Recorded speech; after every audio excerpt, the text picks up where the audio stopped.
two books by Kwame Alexander, The Crossover and Book when I was 14.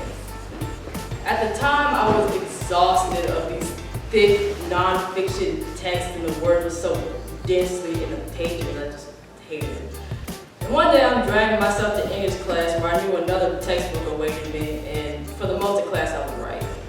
In the last 20 minutes or so, he comes up to me and says, "Chrissy, I know you like to write, I know you like basketball, I had this book, I think you'll like it."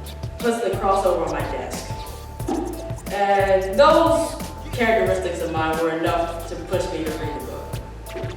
I get to like the first 5 pages and I keep reading them over and over and over again because I'm so enamored with the skill and the technicality and the formatting and just the characters' emotions. Everything was just so compelling.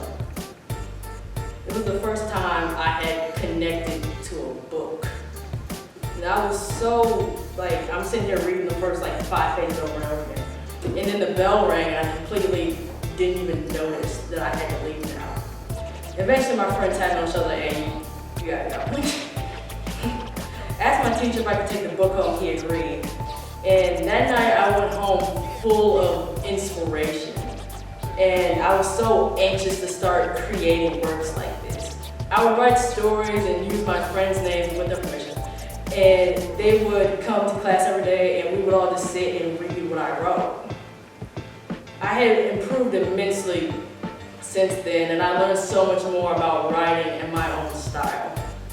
I admire Kwame Alexander because he created his own style and was more than proud of it. I wanted that confidence in my own writing.